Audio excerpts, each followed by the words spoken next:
Hi students, 10th Max Chapter 6 Trigonometry Example 6.7 பார்க்க போகிறோம்.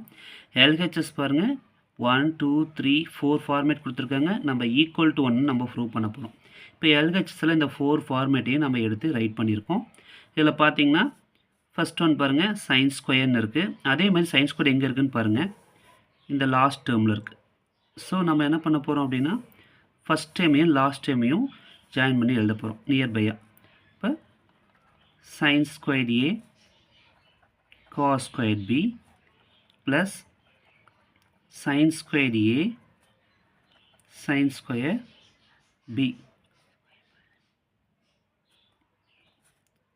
plus அடுத்தது இங்கே cos squared இருக்குது ரைட்டா. அப்போ இங்கே cos squared தான் இருக்குது. அதை அப்படியே நம்ம நியர்பை எழுதிக்கிறோம். cos squared a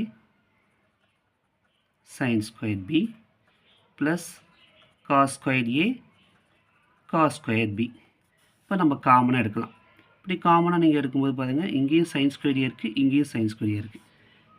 இதில் cos square a இருக்குது, இங்கே என்ன இருக்குது cos square a இருக்குது. அப்போ இந்த ஃபஸ்ட்டு ரெண்டு டேர்மில் இருந்தும் sin square a காமனாக வெளியே எடுத்துட்டிங்கன்னா ரிமைனிங் பாருங்கள் என்ன இருக்கும், cos square b ப்ளஸ் இந்த sin square bன்னு இருக்கும். ப்ளஸ் இந்த ரெண்டுலேயுமே cos square ஏவை காமனாக வெளியே எடுத்துட்டிங்கன்னா remaining sin square b cos square bன்னு இருக்கும். இந்த ரெண்டு ஃபார்மேட்டும் பார்த்தீங்கன்னா உங்களுக்கு ஃபார்முலாவில் ஈக்குவல் டு 1 வந்துடும். ஏன்னா sin square theta plus cos square theta equal to 1 நமக்கு தெரியும். அப்போ தீட்டாக்கு பதிலாக இங்கே b இருக்குது, இங்கேயும் b தான் இருக்குது. அதனால் நம்ம என்ன பண்ண போகிறோம் அப்படின்னா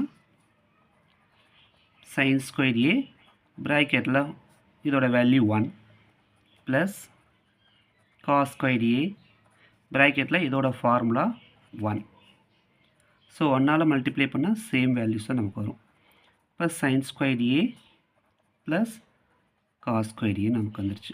இப்போ இதோட வேல்யூ என்ன தான் formula, sine square theta plus cos square டீட்டான்னு நமக்கு என்ன தான் வரும், வேல்யூ 1 தான் வரும். டீட்டா பதிலாக ஏ இருக்குது, அவ்வளோதான். இப்போ தேர்ஃபோர் பாருங்கள், இந்த ப்ரூஃபில் பாருங்கள் 1 தான் நமக்கு கொடுத்துருக்கோம் ரைட்டுங்களா. அப்போ therefore LHS equal to RHS, hence proved. Thank you students.